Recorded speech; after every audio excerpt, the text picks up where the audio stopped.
on va aborder la troisième étape du processus de comparaison de thèmes.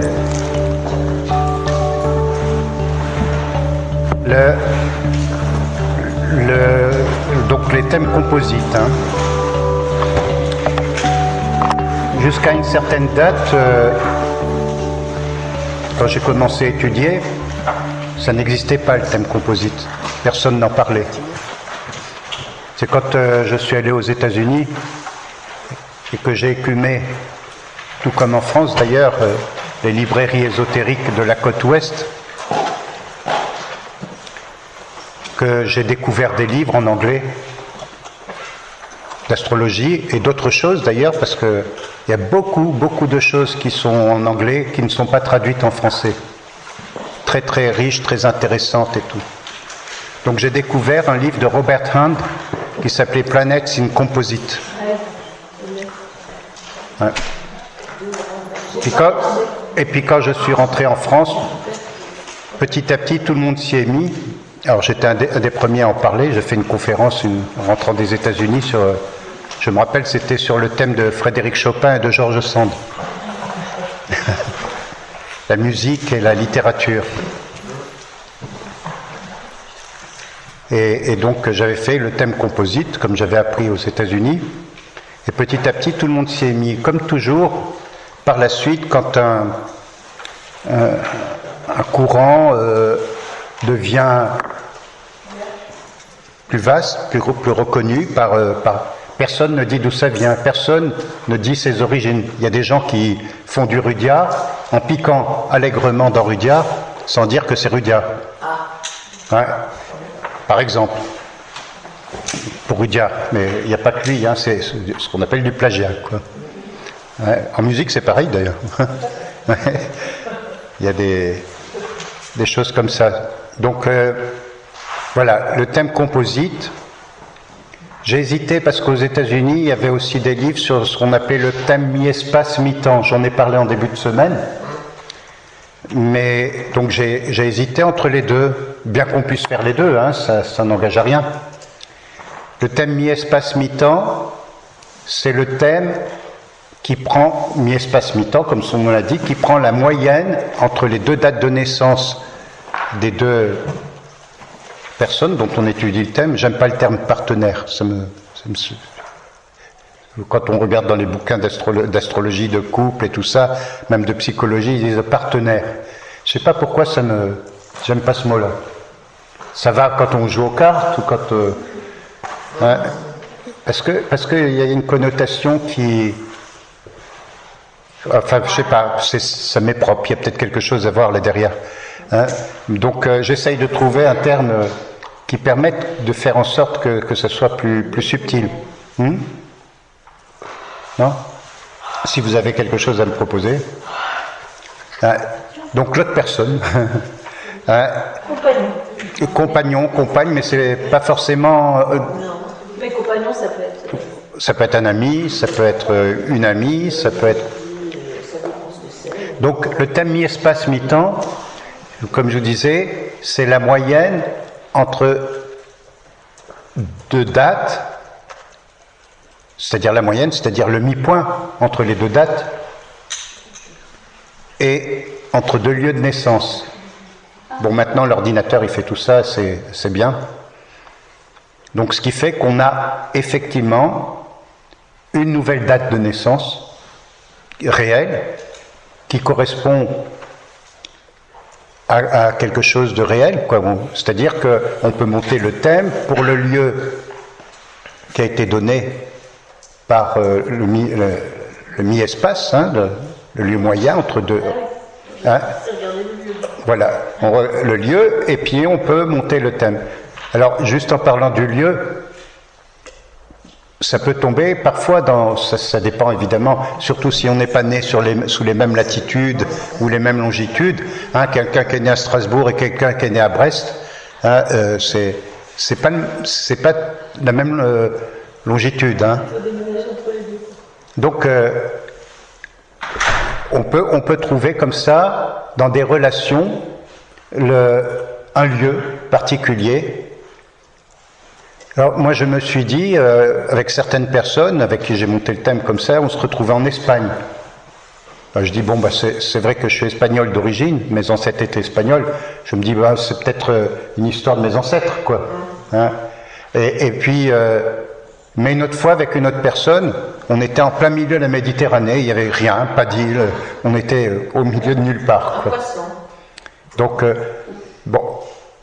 Par contre, ce qui est intéressant avec le thème mi-espace, mi-temps, c'est que très facilement, on peut faire les progressions du thème en question, on peut faire les transits du thème mi-espace, mi-temps. Mais finalement, j'ai préféré faire le thème composite, qui me semble plus évident, enfin pour moi, hein, il y en a qui choisissent l'autre. Donc le thème composite, ce qu'on appelle maintenant composite, ce que j'appelle le thème de la relation. C'est-à-dire que le thème composite, c'est les mi-points, mais je pense que vous le savez, mais c'est les mi-points entre chaque planète. Par exemple, le Soleil composite, c'est le mi-point entre les deux soleils. La Lune composite, c'est le mi-point entre les deux lunes, etc. L'ascendant et tout ça, c'est le mi-point entre les deux ascendants, et puis on construit une roue des maisons de cette manière-là. L'ordinateur fait très bien ça maintenant. Imaginez la prise de tête hein, quand il n'y avait pas d'ordinateur. Enfin, pour moi, qui ne suis pas un matheux. Hein, donc, je trouve que d'un point de vue symbolique, ça me semble plus juste. Enfin, c'est pas que le thème mi-espace mi-temps ne soit pas juste, hein, mais le thème, le mi-point, c'est là où on se retrouve à mi-chemin l'un de l'autre. L'un, on va vers chacun l'un vers l'autre, et puis on se retrouve à un point qui est un point qu'on peut appeler d'intégration. Les mi-points dans un thème, c'est d'un côté, il y a le mi-point entre deux planètes, par exemple dans un thème, je le signale en passant, hein, il y a le mi-point sur l'arc le plus court qu'on appelle le point d'intégration, et sur l'arc le plus grand, on l'appelle le point de libération. Hein, mais dans un thème de relation, donc on prend les deux soleils, hein, si quelqu'un a un soleil, comme c'est le cas pour moi, je prends mon exemple toujours, moi j'ai le soleil à 22 du Verseau, Mira elle a son soleil à 15 du Bélier, donc le mi-point c'est un soleil en Poisson, hein, entre les deux. Bon, il se trouve que en plus l'ascendant est Poisson, donc on est Poisson-Poisson dans la relation de couple. Alors, voilà, ça c'est la technique de base. Les ordinateurs maintenant, en tout cas, je ne sais pas, moi j'utilise Aureas depuis 30-40 ans, depuis que ça existe, hein, avec toutes les mises à jour qui ont été faites entre-temps. Donc, vous pouvez le calculer. Bon, Aureas Pro, PC Pro, avant j'étais sous Mac, mais il n'y avait pas de logiciel de Mac. Il y a 40 ans, quoi. Il n'y a pas de rétrogradation alors Il n'y a pas de rétrogradation Non, il n'y a pas proprement parlé de rétrogradation. Ouais. Donc j'ai été obligé de passer sous PC parce que à l'époque, en plus, il n'y avait pas de pont, comme on dit maintenant, entre le PC et le Mac. Hein? Donc maintenant on peut faire facilement envoyer des fichiers d'un Mac à un PC, etc. Mais à l'époque, il y a 40 ans, c'était, enfin dans 40 ans, non, là je remonte trop loin, ça n'existait pas encore il y a 40 ans, mais les premiers ordinateurs PC, personal computer, sont apparus dans les années 90, quelque chose comme ça, hein, donc ça fait 30... J'étais un des premiers en tant que Verseau et Uranien d'avoir un ordinateur, donc un Mac, hein, un beau. Après j'ai eu un iMac, vous savez, les beaux. Mais donc j'ai été obligé de passer et de m'initier à une technologie que je maîtrisais pas jusque-là, quoi. Donc là, celui-là, il est complet. Je sais qu'il existe en anglais maintenant des bons des bons logiciels, hein, comme Astrogold par exemple en anglais. C'est un très bon logiciel. Oui, Francisca, c'est celui qu'elle avait hier, c'est hyper clair. Quoi. Elle avait Astrogold sur son téléphone et je trouvais ça c'est hyper clair. Quoi. Ouais, alors, mais ils sont vraiment top, quoi. Oui. Que ce soit Aureas PC Pro, il y a Aureas PC pas Pro, mais il ne fait pas des choses qu'on voudrait. Hein. Et puis est apparu ces dernières années Olympia, qui n'est pas cher du tout. Hein. Mais Astrogold, ça avait l'air d'être encore moins cher, quoi. Monique, elle avait payé genre 40 €. 40 €. Ah oui, moi je l'ai aussi sur mon iPhone. Hein. Et donc, je ne sais plus combien je l'avais payé, c'était pas très cher. 30 € pour le téléphone. Bon, maintenant, j'ai regardé, ça a l'air très intéressant, mais comme je suis habitué avec Aureas. Le thème composite progressé sur astro.com, j'arrive à l'avoir, mais là, je n'ai peut-être pas trouvé. Sur Olympia? Oui, j'ai pas vraiment cherché non plus. Ouais. Alors, thème composite, thème miroir, thème espace mutant, thème groupal. Ça, c'est sur Olympia. Olympia, mais j'arrive pas à le faire progresser, tu sais, comme il y a sur Astro. Par contre, sur Aureas, il y a les thèmes composites progressés. Mais bon, j'ai jamais su le faire, j'ai jamais compris comment ça fonctionnait, donc je bidouille à ma manière. C'est-à-dire que pour une année donnée, je vais faire les progressions de l'un, les progressions de l'autre, et après je fais le thème composite des progressions, et puis je les mets autour du thème natal, enfin du thème composite en lui-même. Bon. Donc, le thème composite est vraiment un outil que je trouve assez complémentaire et d'une grande richesse de compréhension dans la relation. C'est pas le thème composite, c'est ce que j'appelle le thème de l'entité couple. C'est-à-dire que c'est 1 + 1 = 3, quoi. C'est pas 1 + 1 = 2, parce que c'est vraiment l'égrégore du couple, quelque part, quelle qu'elle soit, de la relation. Donc, ça m'apporte des informations complémentaires. Mais comme pour la révolution solaire, on ne peut pas étudier un thème composite en tant que tel sans avoir fait au préalable tout le travail que nous avons fait jusqu'à présent. C'est-à-dire regarder la première partie, regarder le thème de chacun, qui je suis, comment je me relie, etc. Et ensuite, le thème composite vient en troisième lieu, quoi.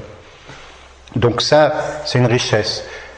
Le soleil, dans le thème composite, représente l'âme du couple. Enfin, du couple, quand je dis couple, ça peut être une amitié, notre relation à nos enfants, etc.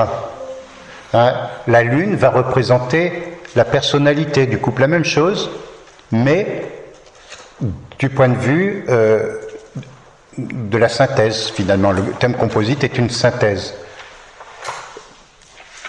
L'ascendant, c'est la manière dont la relation se vit de l'intérieur, comme pour notre thème natal. Le descendant, c'est la manière dont le couple, quel qu'il soit donc, est vécu vers l'extérieur. Bon, je simplifie, mais après on peut affiner suivant les thèmes et tout ça. Pareil, fond du ciel, les 4 angles sont très importants. Le fond du ciel, c'est l'enracinement du couple, comment il se vit dans son intimité finalement. Et au milieu du ciel, c'est la manière dont le couple, en tant que couple, s'exprime dans le monde social. Il suffit juste de transposer, de dire les mêmes choses que dans le thème natal, hein, c'est pareil finalement. Sauf que là, c'est une entité couple, c'est 2 personnes ensemble. Une entité couple. Après, on regarde Mercure, la manière de penser, enfin toujours pareil, la Vénus, la manière dont on se relie l'un à l'autre. Mars, comment le couple agit. Pareil, quoi, c'est pareil que dans un thème natal, quoi. Sauf que c'est 2 personnes, quoi. Donc ça, c'est intéressant de le voir et ça apporte des informations. Moi, ce que je regarde toujours, le soleil, la lune. Alors, quand il s'agit d'un couple, par exemple, un vrai couple, un homme, une femme, un homme, une femme, ou une femme, ou un homme, ça ne me dérange pas. Le soleil représente toujours l'homme dans le thème, comme d'habitude, et la lune, l'entité féminine. Donc, voilà, ça c'est une première étape. Dans l'analyse, c'est très simple en fait, c'est très simple. Il ne s'agit pas non plus de se perdre, là encore, comme beaucoup ont tendance à le faire, dans des détails, et puis parce que si on se perd dans les détails, on perd l'essentiel. Ce qui ne veut pas dire qu'ils n'ont pas leur importance. Est-ce que tu considères les aspects? On considère les aspects, bien sûr. Oui, les aspects. Et quand il y a beaucoup d'aspects tendus, ça veut dire? C'est qu'il y a une tension dans la relation, évidemment, comme d'habitude. On considère évidemment dans quelle maison les planètes tombent. C'est pareil qu'un thème natal, sauf que c'est un thème de couple, quoi. Donc c'est intéressant parce que ça permet de comprendre ce que la relation est en elle-même au-delà des individualités particulières.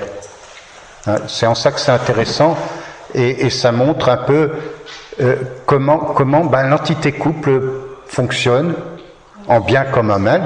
Après, tout dépend avec quelle conscience c'est abordé, évidemment. Alors, l'intérêt qu'il y a aussi, c'est que on peut voir la vie du couple à travers les progressions et les transits. Donc, en faisant les progressions du thème de couple et les transits, pareil que sur un thème natal, on peut s'apercevoir d'un certain nombre de choses. Donc parmi les choses que j'ai vécues avec ma première femme, par exemple, quand Pluton a transité le descendant du thème de couple, la relation a éclaté. Et comme aucun de nous deux n'étions prêts à faire un travail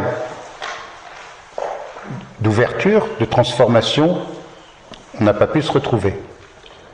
Et comment est-ce que tu fais les transits d'un thème composite? Tu prends tes éphémérides, pareil, et tu regardes où sont les planètes dans le ciel à un moment donné, comme pour un thème natal.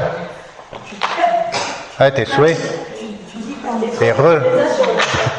La rupture du couple, tu disais, c'était quand? Quel transit? Pluton sur le descendant du thème de couple. Regarde, tu vas dans thème composite et après tu appuies sur transit. Une fois que tu es dans thème composite. Alors, je ne sais pas si Olympia fait ça, les transits sur le thème composite, oui. Apparemment. Oui, transit sur le thème composite, c'est les progressions qu'il n'y a pas, mais en même temps c'est logique parce que c'est pas... Ouais. Donc, moi je fais pas les transits, l'ordinateur me les donne, mais je suis tellement, j'allais dire vieux jeu, que je prends mes éphémérides, quoi. D'ailleurs, c'est beaucoup plus facile. C'est la partition, quoi. C'est beaucoup plus facile enfin, outre le fait que c'est tactile, c'est beaucoup plus facile que, à mon avis, après chacun fait ce qu'il veut, encore une fois, que d'avoir avec l'ordinateur. Mais bon, peut-être que c'est parce que je sais pas le faire, quoi. Le tout, finalement, quelle que soit l'option que l'on prend, éphéméride papier ou éphéméride électronique, le tout, c'est pas de dire celui-là est meilleur que l'autre, c'est de comment on peut le mieux apporter aux consultants, à commencer par nous-mêmes quand on regarde notre propre thème, comment leur apporter le meilleur éclairage possible avec les outils que nous avons.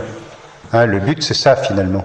Après, qu'on choisisse telle et telle école et tout, si la personne, on a éclairé son chemin de vie, puis lui donner des perspectives d'évolution quand elle vient nous voir en consultation, peu importe l'outil qu'on utilise, sauf que en astrologie humaniste et transpersonnelle, le but est spirituel. C'est pas uniquement psychologique. Il y a la psychologie, on l'aborde bien sûr, mais le but c'est comment relier notre âme et notre personnalité. Comment notre personnalité, notre ego, peut se mettre au service vraiment de son être essentiel, de son âme. Tu voulais dire, Laurence ? Je me posais une question, est-ce qu'on peut faire la synastrie entre le thème composite et le thème... Alors, je vais y venir. Ah, d'accord. Je vais y venir, j'en ai parlé en début de semaine dans la présentation générale. Je vais y venir, justement. Effectivement, une chose très intéressante également, c'est de regarder le thème de chacun par rapport au thème composite, comme une synastrie, effectivement. Qu'est-ce que, en moi, en tant qu'individu, j'apporte à la relation ? Et qu'est-ce que la relation m'apporte ? Qu'est-ce que la relation me permet de développer, de grandir, si tout va bien, évidemment, et si on fait le travail qui s'impose ? Il n'y a aucune relation qui soit simple et facile, on le sait bien. Mais il y a la force qui est en nous d'aller dans le sens d'une réalisation transcendante. Donc ça peut aider à dépasser même les conflits les plus difficiles. Mais comme disait Swami Prajnapada, il faut être vraiment un tant soit peu éveillé pour pouvoir dépasser ces conflits. C'est-à-dire ne plus être ne plus être sujet à nos émotions, à nos peurs, à nos angoisses, à nos besoins. Je vous renvoie à Arnaud Desjardins pour une vie réussie, où il reprend Swami Prajnapada, je l'ai abordé hier, et vous le retrouverez d'ailleurs, j'ai fait un complément qui est sur Internet, parce que ce que j'avais dit n'avait pas été enregistré dans le groupe. Donc hier soir, avant de me coucher, j'ai pris 30-40 minutes et j'ai refait l'explication des 5 critères de Swami Prajnapada. Donc vous verrez dans les audios que vous recevrez, ou que vous avez reçus en principe déjà, vous verrez qu'il y a sur le jeudi, le 12e enregistrement, les 5 critères suivant Arnaud Desjardins. Bon, il y en a d'autres, hein. Donc, voilà, ça c'est intéressant. Qu'est-ce que j'apporte au couple et qu'est-ce que le couple m'apporte ? Quelle est la relation entre cette entité, nous deux, qui est plus que nous deux, qui est une synthèse de nous deux, et en quoi je peux être une partie prenante de la vie de la relation. Par exemple, toujours pour prendre un exemple, entre autres choses, avec Mira, on a la Lune en Sagittaire, en maison 10. Donc, ce qui explique qu'on collabore ensemble, maison 10, qu'on crée ensemble. Mais par exemple, moi j'ai pile mon Jupiter sur la Lune Sagittaire du thème composite. Donc je nourris la relation de ce point de vue-là. Mira la nourrit dans une autre dimension, elle le nourrit en termes d'inspiration. Mira, c'est l'inspiratrice de tout ce qui est là. Mais dans le domaine social, maison 10, c'est plutôt moi qui m'en occupe. Parce que c'est plus difficile pour elle, en fait. Et pour moi aussi, d'ailleurs. Mais bon, je suis obligé de le faire par la force des choses. Vous voyez ce que chacun peut apporter. Donc, c'est d'une très grande richesse. Donc, je le fais, quand on me demande un thème de couple, je fais systématiquement. Parce qu'on comprend mieux les potentiels de l'autre, au lieu de dire « Ah, mais tu sais pas faire ça, nanani, tu pourrais faire autre chose ». Au moins, là, peut-être que tu peux mieux comprendre chacun les potentiels pour pouvoir les... Tout à fait. À partir de là. Oui, tout à fait. Et... Ça confond, quand même. Et là, je suis en train de relire le livre de Charles Pépin dont je vous ai parlé. C'est très simple, c'est plus de la philosophie, mais ça rejoint tout ce qu'on est en train de dire. Et c'est très... J'aime bien la manière dont il dit les choses, surtout qu'il prend des exemples. Tu l'as lu ? J'ai lu sur la confiance en soi, Ouais, voilà. Il prend des exemples dans tous les domaines qui me sont familiers, en tout cas à moi. La littérature, la musique, la peinture, tout ça, c'est ma base depuis mon enfance. Et donc, tous les gens dont il parle font partie de mon panthéon, en quelque sorte. Et il parle là, je lisais récemment, la rencontre, d'une part, entre Albert Camus et Maria Casares. Ah oui.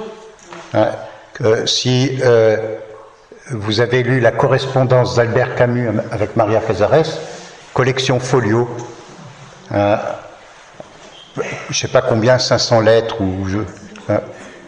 comme les lettres de Victor Hugo, Juliette Drouet, magnifique tout ça.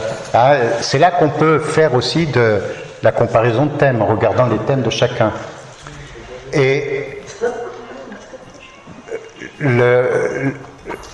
Charles Pépin explique très bien comment la rencontre nous ouvre et nous permet de sortir de nous-mêmes pour aller vers un territoire inconnu qui est l'autre, et comment l'autre peut nous permettre de grandir, d'évoluer, bien sûr quand on est ouvert à cette perspective.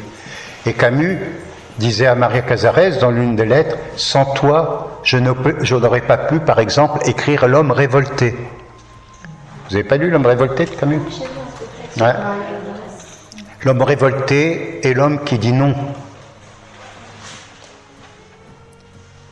Mais l'homme révolté, c'est celui qui dit oui. Ah, c'est bizarre, c'est un paradoxe. L'homme révolté dit non, c'est-à-dire non à l'injustice, non à tout ce qui n'est pas dans l'harmonie du monde, quoi. Moi, j'aime beaucoup Camus, donc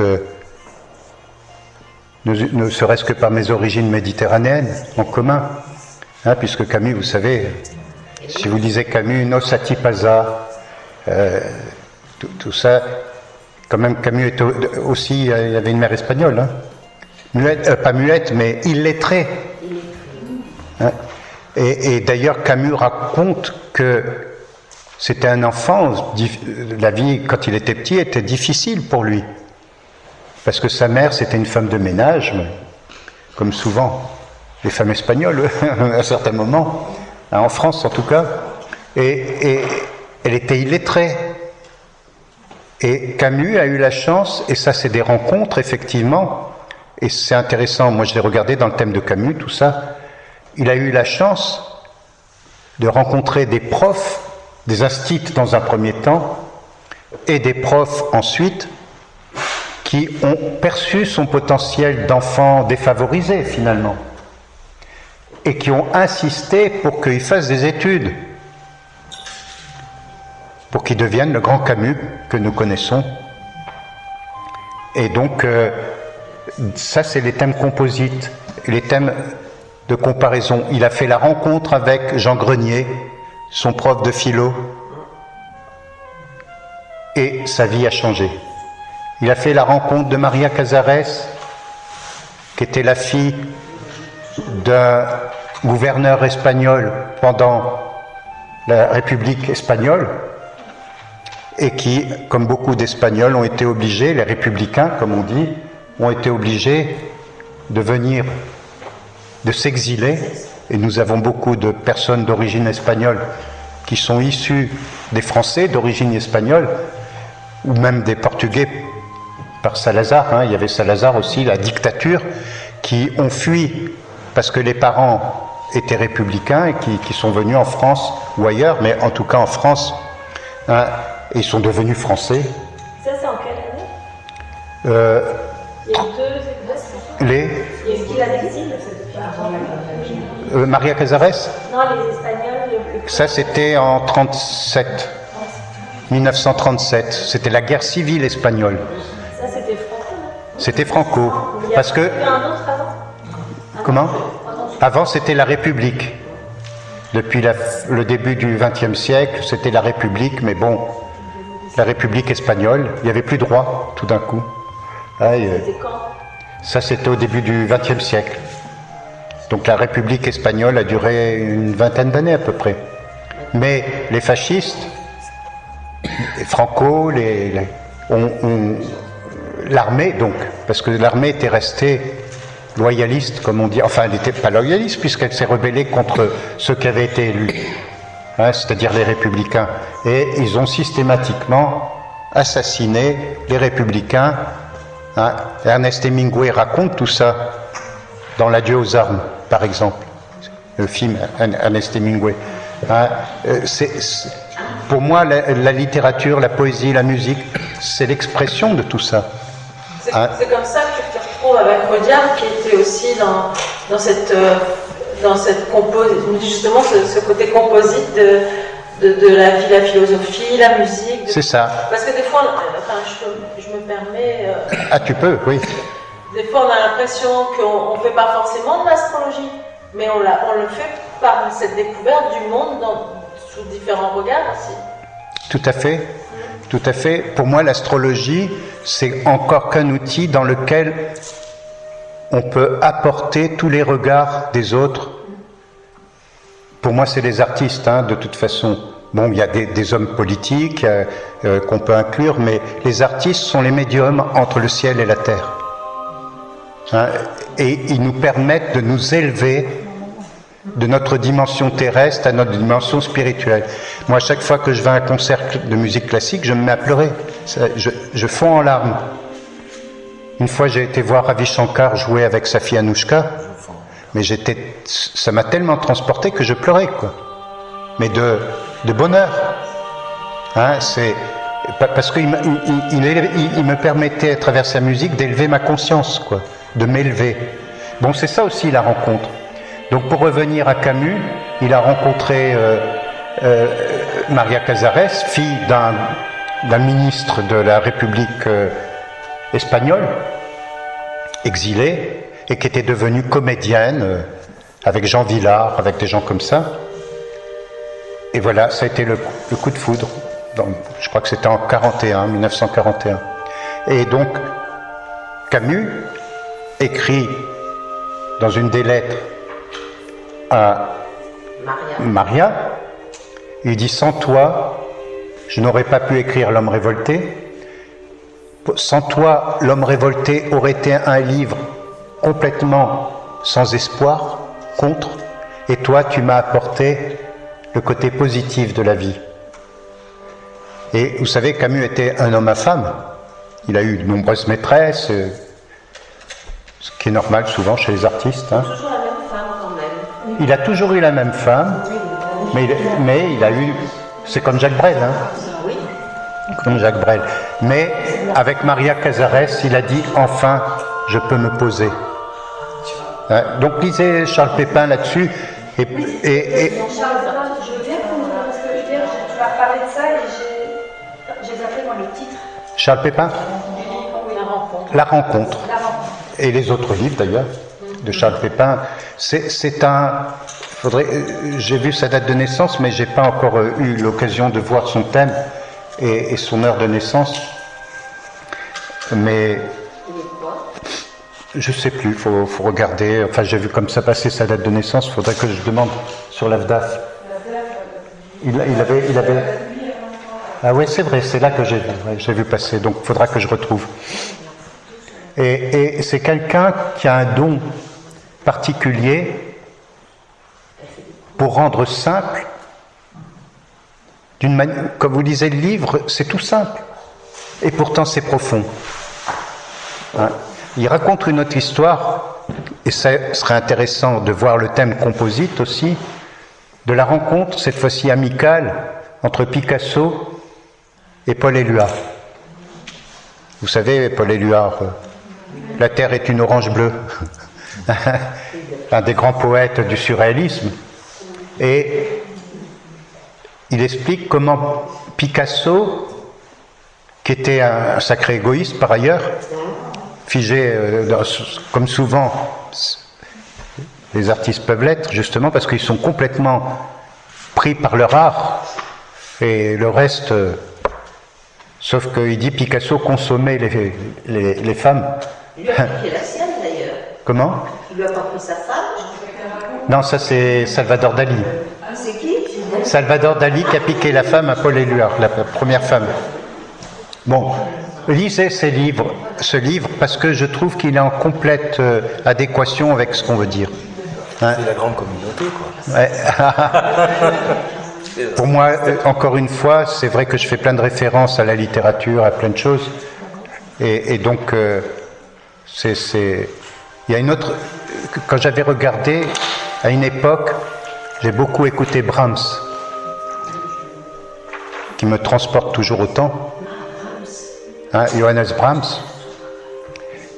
Et c'est un admirateur d'un grand musicien allemand qui s'appelait Robert Schumann, dont la femme s'appelait Clara Schumann, une pianiste, mais qui est restée un peu, pourtant elle a composé aussi, hein, enfin qui est restée un peu dans l'ombre de son mari, qui est mort dans un asile de fous d'ailleurs, Robert. Mais Brahms, qui était plus jeune que Schumann et qui était en admiration devant Schumann, va un jour voir son idole. Hein, Brahms, donc le jeune Brahms va voir Robert Schumann. Et il lui montre, il commençait à composer tout ça, et il n'était pas encore connu. Et quand Robert Schumann a vu ce que Brahms avait écrit, la musique, il n'avait pas besoin de jouer de l'instrument, hein, les musiciens, dès qu'ils voient la partition, en eux, ils ont la musique, quoi. Il se lève d'un bond et il dit « Clara, viens vite, il y a un génie dans la maison ». Et ça a permis à Brahms de décoller. La rencontre. Hein, on a tous des personnes dans notre vie, ce que Joseph Campbell appelle des alliés, quand on est en chemin, mais même quand on n'est pas conscient, on a tous des alliés, c'est-à-dire des personnes sur notre chemin qui vont nous aider à grandir. Alors il y a les amis, bien sûr. Pour un homme, en principe, il y a les femmes, comme je le raconte dans mes mémoires. Hein, je raconte mes amis, mes femmes, hein, parce que c'est ça qui m'a permis de grandir, d'évoluer, à l'âge que j'ai maintenant, bon, c'est ok, hein. Mais quelque part, ces alliés sont là, comme nous sommes les alliés d'autres personnes, pour nous aider, pour nous guider. Hein, par exemple, je ne serais pas astrologue si je n'avais pas rencontré mon ami psychanalyste qui s'appelait Claude-Marc Perrault et qui je faisais de l'astrologie pour moi, il y a 50 ans. Je lisais tous les livres, je m'étais formé avec des astrologues de l'époque, Jacques Berton, tout ça, mais je ne pensais jamais qu'un jour je deviendrais astrologue moi-même. Et cet ami psychanalyste, avec qui j'ai fait d'abord une analyse, bon, vous lirez dans le premier tome, eh bien, comme j'avais arrêté mes études, j'étais en doctorat de sciences politiques, j'ai arrêté mes études, je les avais faites, j'étais en 3e cycle, en doctorat, j'ai tout laissé tomber pour me consacrer à l'astrologie et à tout ce qui va avec la spiritualité, tout ça. Et donc pour pouvoir vivre, je faisais des petits boulots, à droite, à gauche, hein, de multiples petits boulots comme on peut faire. Et mon ami psychanalyste, qui me faisait pas payer les séances de psychanalyse puisque j'avais pas de sous, j'avais juste de quoi payer mon loyer, tout ça. Un jour, le dernier boulot que je faisais, c'était correcteur dans une imprimerie.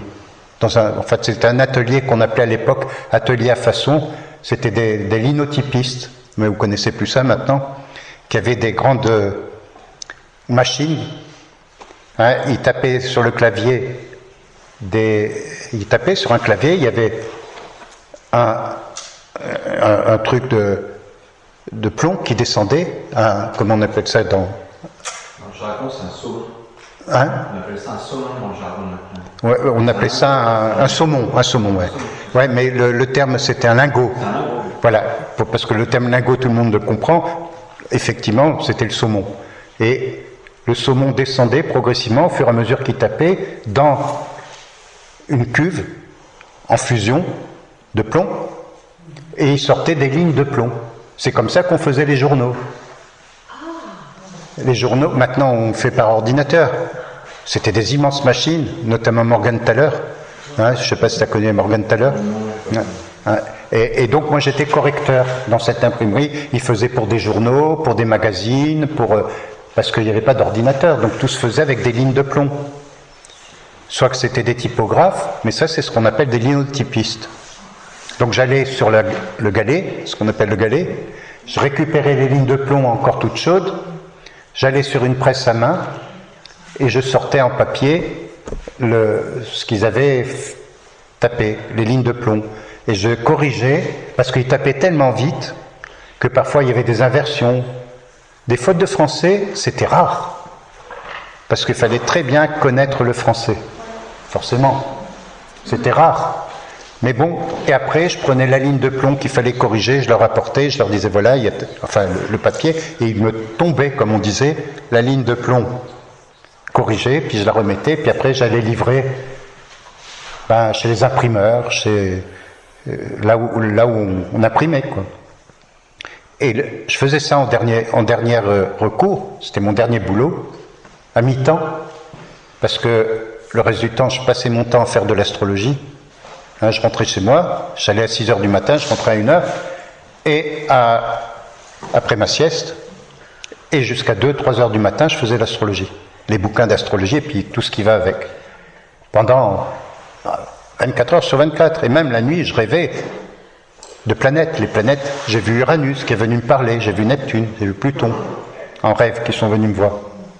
Et lui, un jour, c'était, je me rappelle, place du Châtelet, on marchait, on sortait il me payait le resto puisque je ne pouvais pas le payer. On sortait de là, et puis il m'a dit, il s'est arrêté, parce qu'il me dit, Samuel, en fait, arrête de faire le con dans ton imprimerie, tu es un grand astrologue. Parce que pour lui, c'est un Jungien, pour lui, je montais des thèmes pour ses clients, déjà, même si je n'étais pas astrologue encore professionnel. Et donc, régulièrement, je lui montais les thèmes, je lui disais ce que je voyais, et puis elle dit, mais c'est extraordinaire, cette manière d'aborder jungienne, l'astrologie. Il m'a dit, t'es fait pour être astrologue. Moi, astrologue? Pour moi, les astrologues de l'époque, c'était Madame Soleil, c'était... Et il m'a dit, écoute, si tu vas t'établir comme astrologue.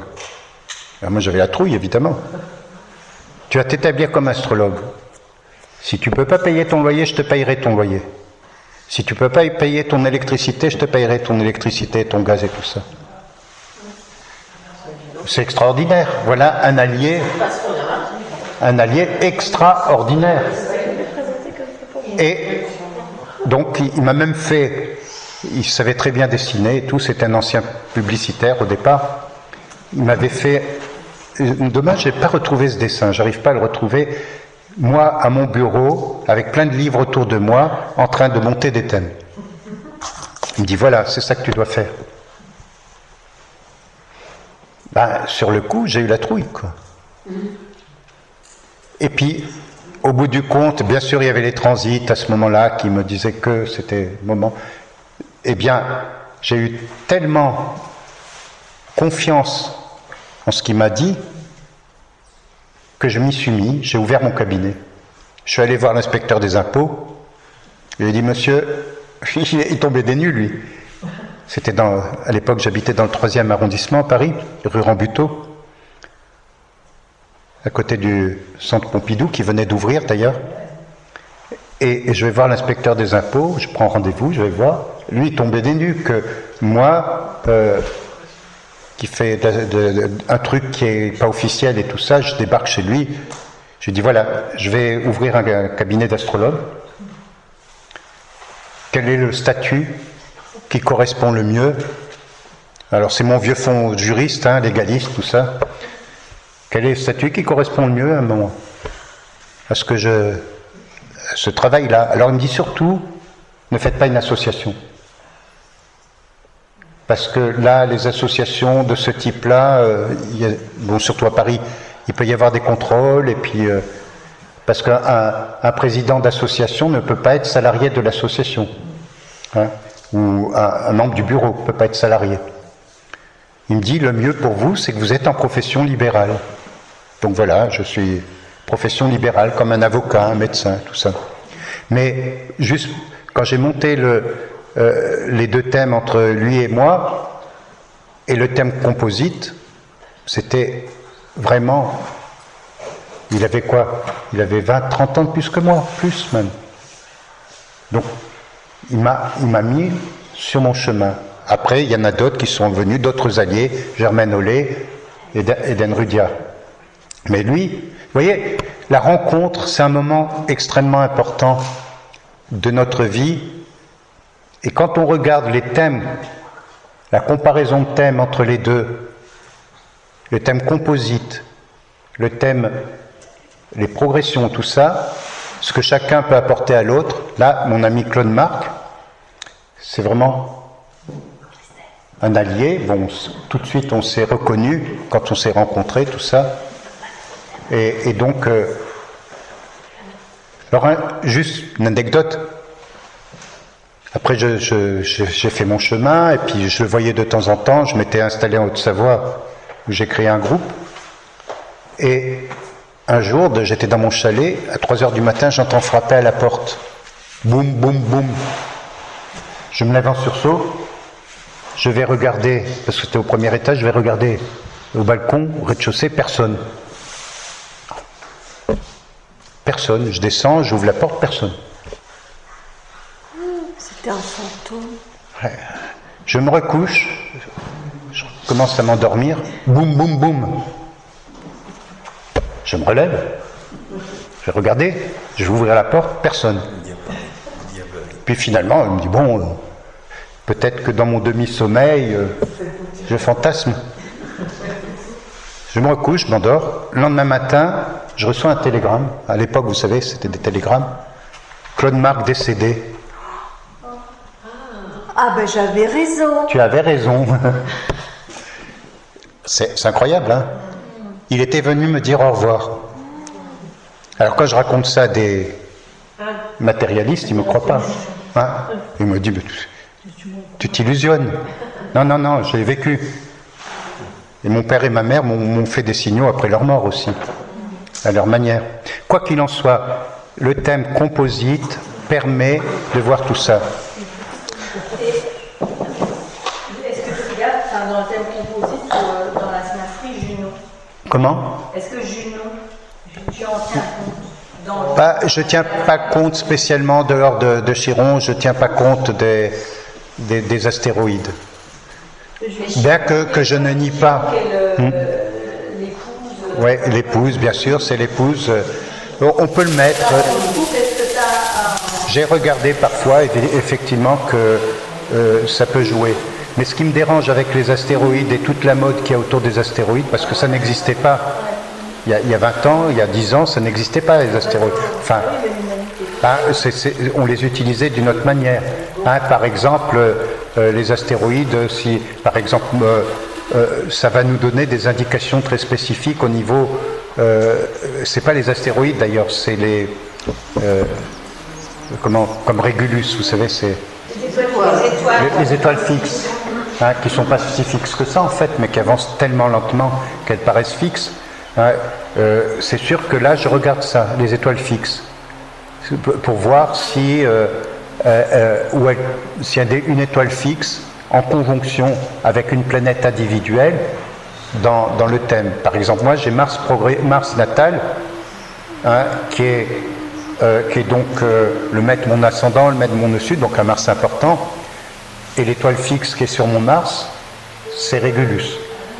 Donc je suis marqué par Régulus. Le roi. Non, Régulus, c'est celui qui est clair. C'est celui Régulus, ouais. On utilise surtout les étoiles fixes importantes, Antares, etc. Ouais. Je vais y revenir aussi. Je voudrais aussi vous raconter une anecdote pour vous montrer comment ça fonctionne, les thèmes composites. Tout ça, je l'aborde dans mes mémoires, évidemment, pour illustrer comment l'astrologie, sans rentrer trop dans la technique dans les livres, parce que je ne veux pas m'adresser uniquement à des astrologues, mais à toute personne qui peut être sensible à comprendre que l'astrologie peut apporter un éclairage sur notre vie et qu'elle a un sens et que c'est pas aussi débile qu'on peut le croire, quoi. Donc, à un moment donné, j'ai créé avec d'autres personnes un centre en Haute-Savoie, à côté d'Annemasse, au-dessus d'Annemasse, dans les montagnes. J'ai créé un centre qu'on appelait à l'époque le Nouvel Âge. C'est-à-dire qu'on était plusieurs personnes qui étaient dans une démarche spirituelle, en quête de quelque chose, qui avions tous été plus ou moins à Findhorn. Vous connaissez peut-être Findhorn, en Écosse, qui était un des grands centres Nouvel Âge de cette époque, qui existe toujours d'ailleurs. Et on avait voulu faire un centre où les gens pouvaient venir se ressourcer par le travail qu'on faisait dans la communauté. Bon, moi, en tant qu'Uranien, j'ai pas voulu vivre en communauté totalement. J'ai eu la chance de trouver un chalet juste à côté. Hein, Uranus, un pied dedans, un pied dehors. Hein, j'ai besoin de ma liberté d'expression, comme disait Florent Pagny. Hein. Et tu faisais les stages là-bas. Tu faisais les stages là-bas. Toi, tu es venu à Lucinge. Ouais. Plusieurs fois. Tu es venu à plusieurs fois, ouais. Et donc c'est devenu, au départ nous étions des pionniers, on voulait créer quelque chose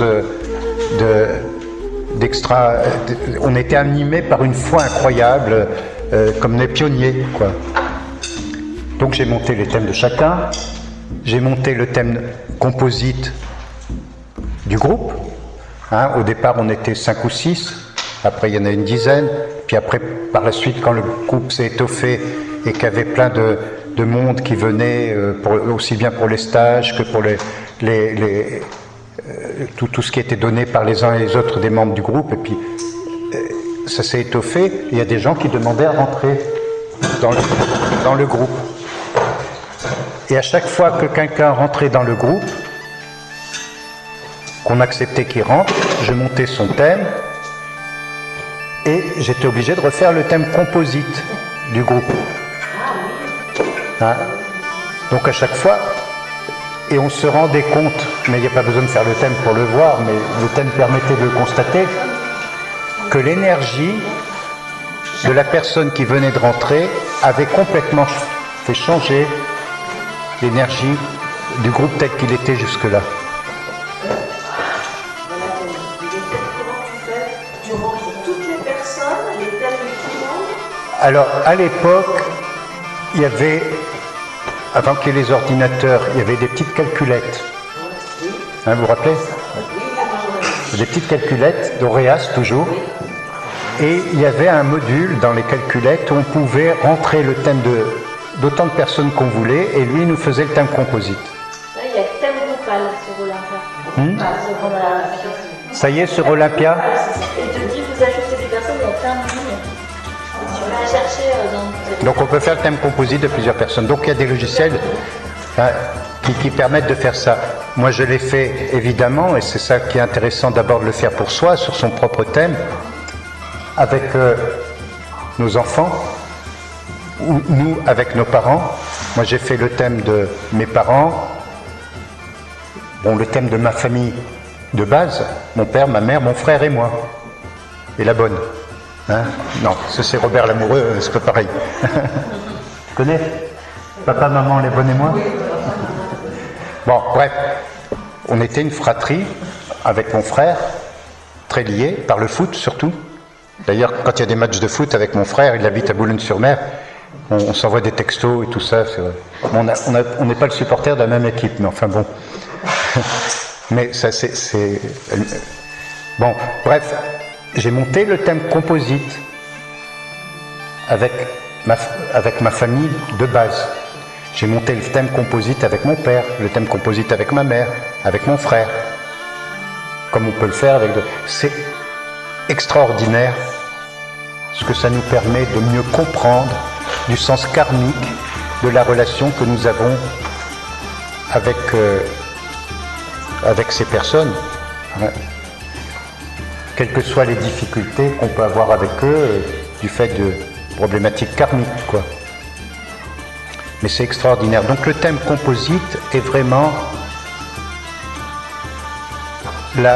l'aboutissement, quelque part, de tout le travail qu'on a pu faire, encore une fois, relativement succinctement, bien sûr, parce qu'on n'a pas regardé pour les 2 thèmes qu'on étudiait, quelles étaient les progressions, quels étaient les transits, on l'a fait plus ou moins, mais après, quand on le fait en consultation, il faut le faire de manière systématique.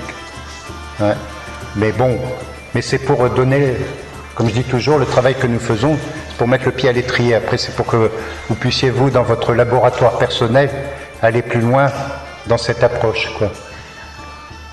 Donc, le thème composite, voilà les différentes particularités de ce thème.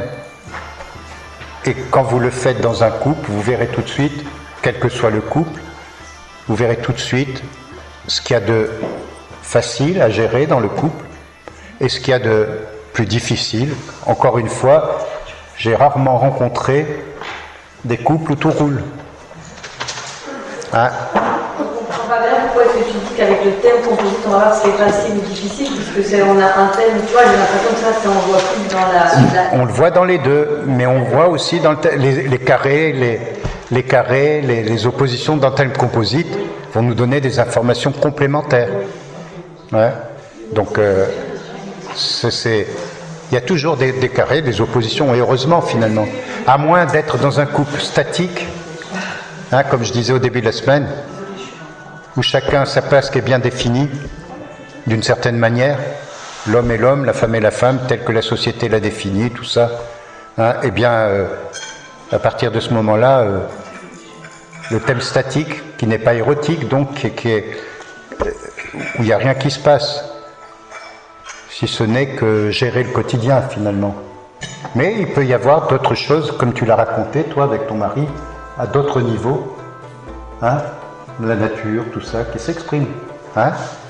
Rien n'est enfermé, rien n'est définitif, tout ça. Mais après, ça dépend de ce qu'on veut. Moi, je sais que j'ai toujours voulu être avec quelqu'un avec qui je peux, du matin au soir, au repas et tout, parler d'astrologie, de spiritualité, d'échanger sur ce plan-là. Bon, j'ai été servi. Hein. C'est fascinant la thème composite. Moi, j'ai de regarder notamment les soleils, les symboles sapiens. Alors, bien sûr, tous. Tu vois sur des relations, tu vois.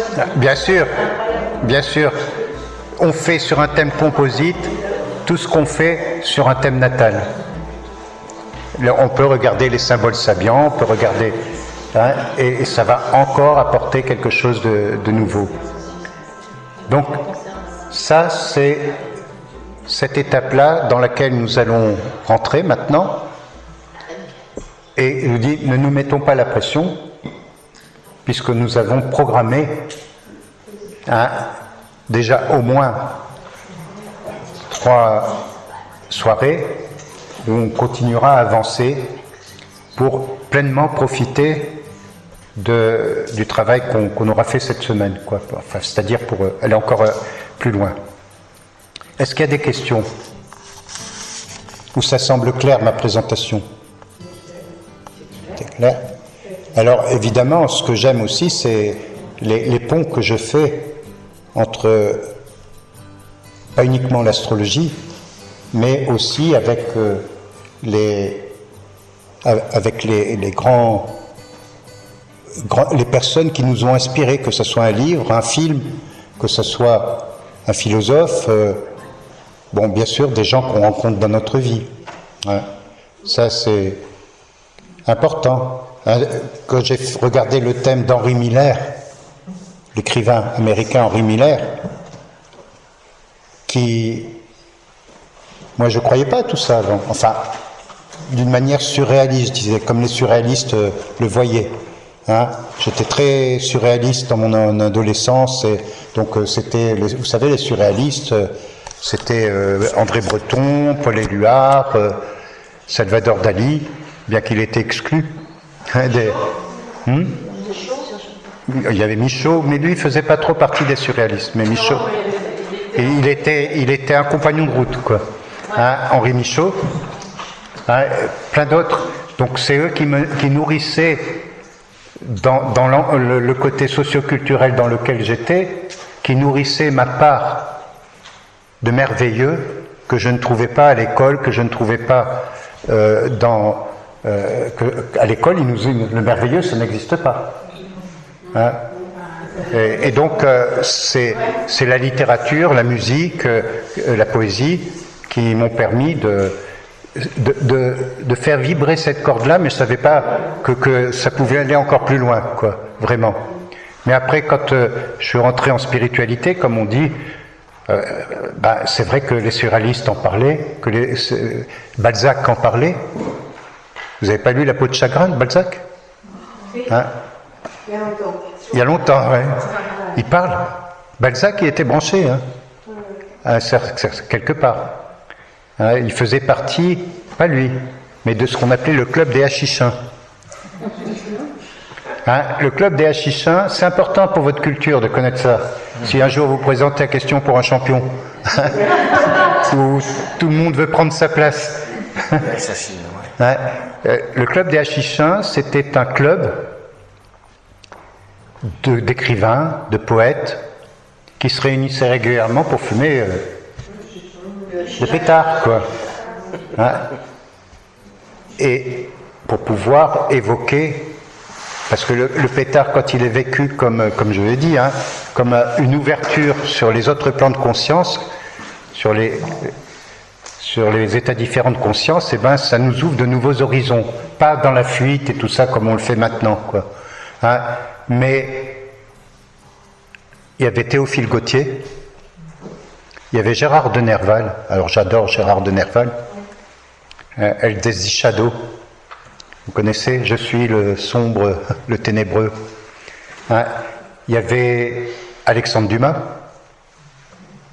Il y avait d'autres de l'époque, Théophile Gautier, Alexandre Dumas.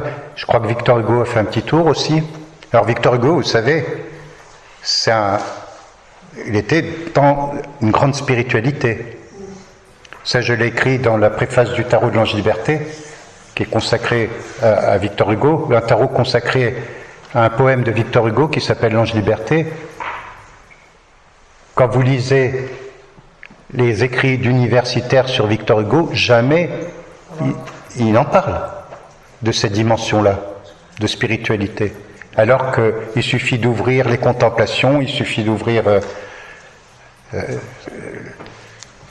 les poèmes de Victor Hugo et les œuvres de Victor Hugo, Les Misérables par exemple, fondateur des Misérables, hein, ou Le Comte de Monte Cristo chez Alexandre Dumas. Vous avez peut-être vu le film récemment. Non, je n'ai pas regardé le dernier. Avec, comment il s'appelle, Ninet. Ouais. Bon, ça va, c'est un grand film, tout ça, c'est bien. Ça nous divertit, ça passe le temps. Mais il y a un chapitre dans Le Comte de Monte Cristo, si vous lisez l'édition In Extenso, où il parle que Edmond Dantès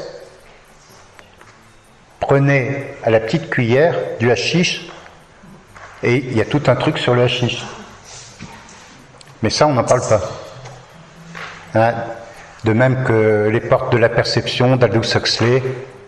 Hein, Aldous Huxley, qui était un grand écrivain, hein, vous savez, le livre le plus connu d'Aldous Huxley, Le meilleur des mondes. Hein, Le meilleur des mondes. D'ailleurs, on est en plein dedans. On est en plein dedans, Le meilleur des mondes. Aldous Huxley était un Anglais d'origine, un Britannique, et il a vécu aux États-Unis. C'était un écrivain anglais, tout ce qui est fashion, hein, c'est-à-dire à la mode, tout ça. Il avait écrit des romans et tout, Le génie et la déesse, par exemple, Contrepoint, enfin des livres comme ça. Bon. Et puis, il s'est intéressé à la spiritualité. Il était un ami de Krishnamurti. Et il a été lié à la mission Ramakrishna à San Francisco. Ah non, à Los Angeles, je crois, ou à San Francisco. Et donc, il a commencé à prendre des substances. Et il a écrit un livre qui reprend un titre de William Blake qui s'appelle Les Portes de la Perception. J'en parle, hein, de toute façon, mais vous pouvez aller le voir. Les Portes de la Perception, où il montre comment cela peut nous amener à une autre dimension de nous-mêmes. Hein, et l'astrologie que je pratique, si à une époque j'avais pas vécu ça, je n'aurais pas sans doute cette ouverture d'esprit vu l'universitaire que j'étais au départ. Hein, donc, vous voyez, ça, le club des Hachichins. On le retrouve dans le Comte de Monte Cristo, on le retrouve un peu partout, dans toutes les œuvres littéraires et musicales, finalement. Donc, quand j'ai rencontré Henri Miller, donc son œuvre, qui sentait le soufre, parce que tout le monde dit qu'Henri Miller, c'est un pornographe. D'ailleurs, pendant longtemps, son œuvre a été interdite aux États-Unis, parce qu'elle était trop crue. Il raconte des scènes au milieu du XXe siècle, dans les années 30 et tout ça, et au début des années 50, la pruderie américaine fait que la censure l'avait complètement coupé. Il ne pouvait pas être publié. Ce sont les GI américains qui ont débarqué en France, parce qu'il était publié en France, il a vécu une dizaine d'années à Paris, et les Américains, les GI, les soldats américains, ils sont tombés sur les livres d'Henri Miller, qui étaient édités en France en anglais, puisqu'il écrivait en anglais, qui ont été traduits ensuite en français, bien sûr, qui ont découvert ça et qui ont ramené ces bouquins aux États-Unis. Et donc ces bouquins, malgré la censure, ils étaient diffusés aux États-Unis et il a commencé à être connu, mais très tard, autour de 60, 65 ans, sauf par les initiés, évidemment. Et quand j'ai rencontré, voilà un allié, encore un livre, ça a été une révélation pour moi. Parce que c'est pas les histoires j'allais dire de cul, qui m'intéressaient en tant que tel, encore que, mais c'était pas ça qui m'intéressait. C'était le fait que sa vie, c'était une quête de la transcendance, dont la sexualité peut faire partie, évidemment. Mais c'était pas tellement ça qui m'intéressait vraiment, c'est qu'il a donné un sens à ma vie. En le lisant, j'ai tout abandonné, c'est là que j'ai tout abandonné, et j'avais une chambre de bonne à Paris, et le reste du temps, dehors de mon petit boulot que je faisais le matin, le reste du temps à Paris, j'allais partout où Miller avait été, sur ses traces et tout ça. Et bizarrement, je rencontrais plein de gens qui avaient lu Henri Miller. Et donc, quand j'ai regardé son thème, il est Capricorne, ascendant Bélier comme je suis ascendant Bélier. Il a Mars, maître d'ascendant, en Scorpion, en maison 8, conjoint à la Lune et à Uranus, sur mon nœud sud. Voilà, rien que ça, il a été un révélateur. La rencontre, sans lui, je ne serais pas ce que je suis, quoi. Comme Camus, avec Jean Grenier, comme... Bien que tu ne l'aies pas connu, mais à travers son œuvre... À travers son œuvre. Il y avait une intimité quelque chose qui... Voilà, c'est lui qui parlait d'astrologie, alors qu'à l'époque, c'était pas du tout... Il parlait d'astrologie, il disait d'ailleurs, il a connu Rudyard, ce qui était très rare. Rudyard, il avait une correspondance, après il a mis une correspondance avec Rudyard, il disait Rudyard est le grand astrologue du XXe siècle, parce qu'il disait que Rudyard faisait une astrologie qui sortait de l'astrologie très conventionnelle, traditionnelle, qui était une astrologie plus d'évolution.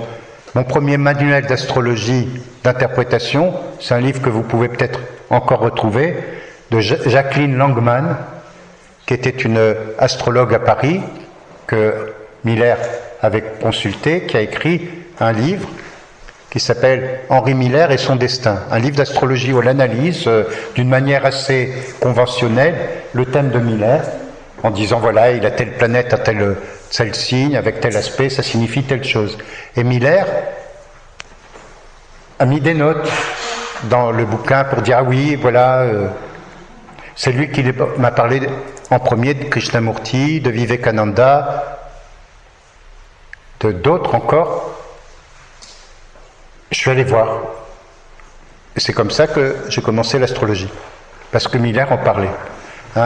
Et donc, dans les anecdotes, en fait, quand je suis allé voir Rudyard, que je lui ai dit que j'étais venu, il me dit mais comment t'es venu à l'astrologie? Je lui ai dit par Henri Miller. Ah, il me dit Henri Miller, je l'ai bien connu, c'était un ami, tout ça. D'ailleurs, à un moment donné, j'étais à Bixeur. Vous savez, Bixeur, c'est un lieu sur la côte ouest du Pacifique, donc, où il y avait plein de gens un peu alternatifs pour l'époque. Et donc avec Rudyard, il m'a dit, si tu veux, on va ensemble tous les deux à Bixeur,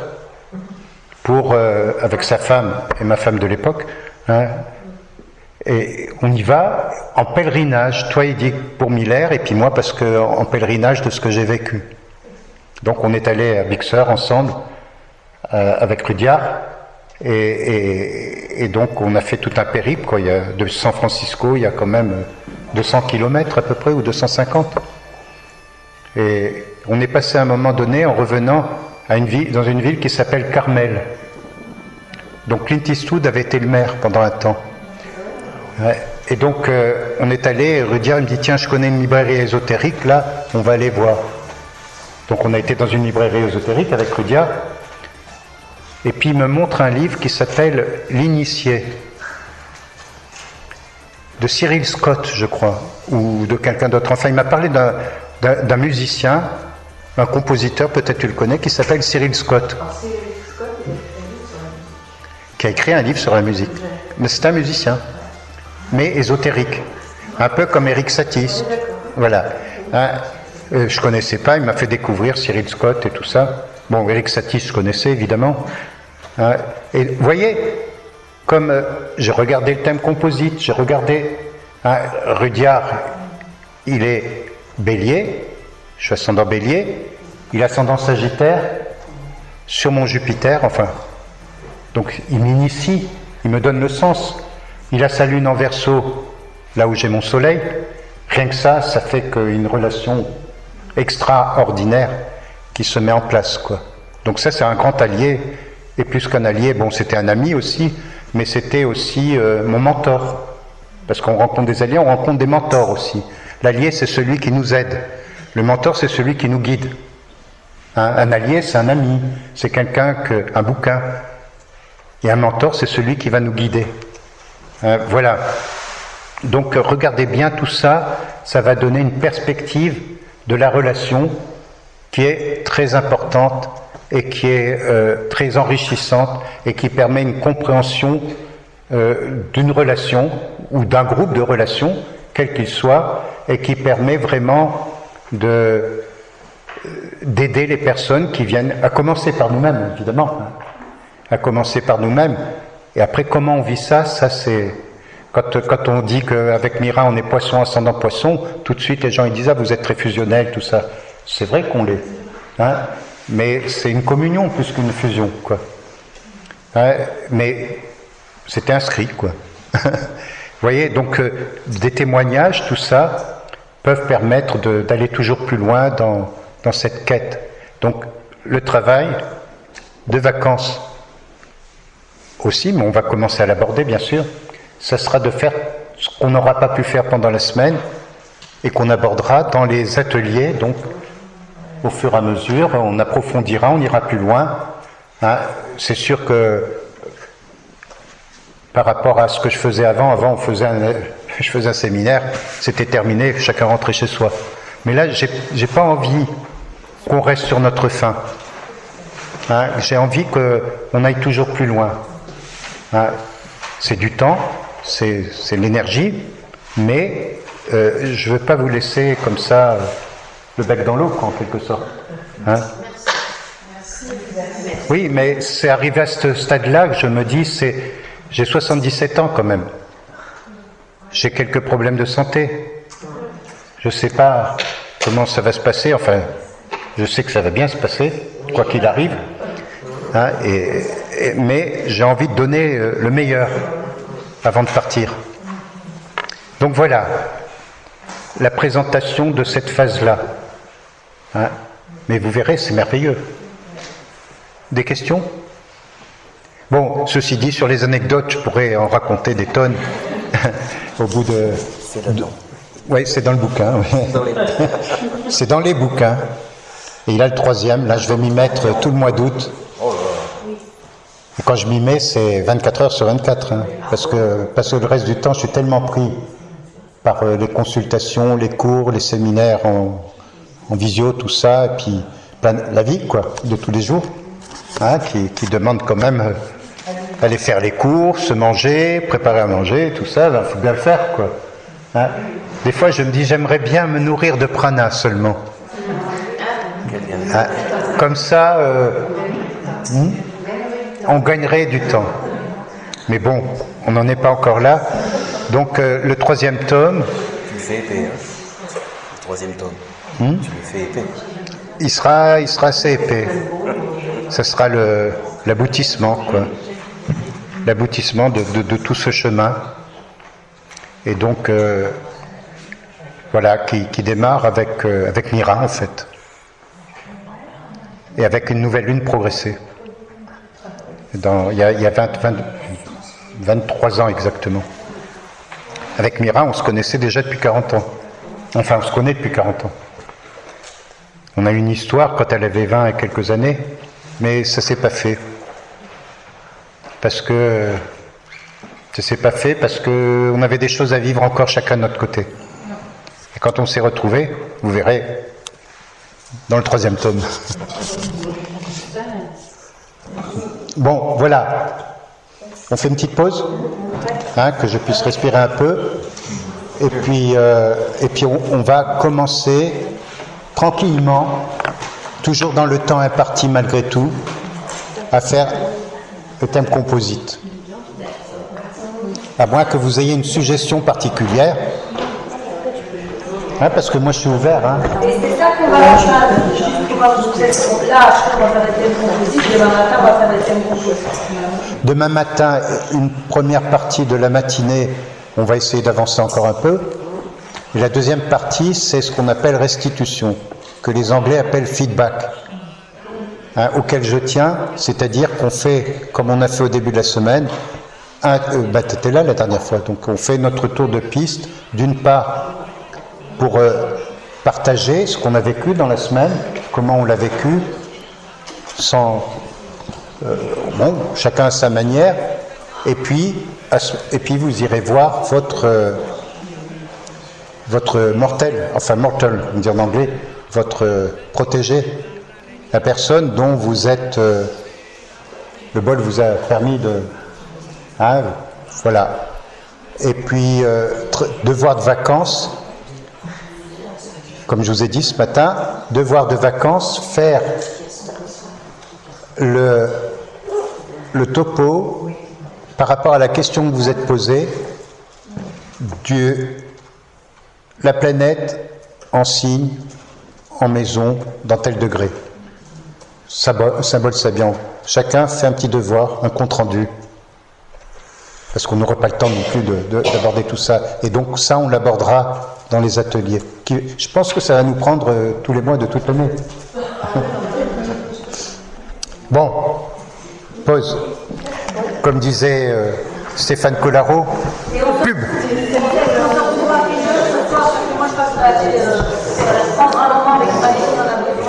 Alors, on se retrouve, le maître d'œuvre de ce soir.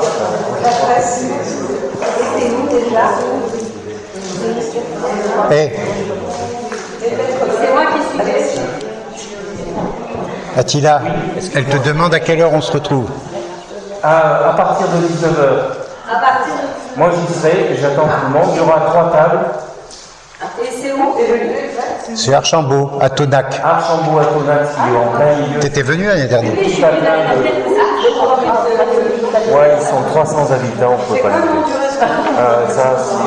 Quand vous allez sur Montignac, quand vous prenez tout de suite à gauche pour aller sur Montignac, hein, vous descendez là, et tout de suite vous arrivez dans Tonac et vous verrez Archambault, il y a un grand jardin sur la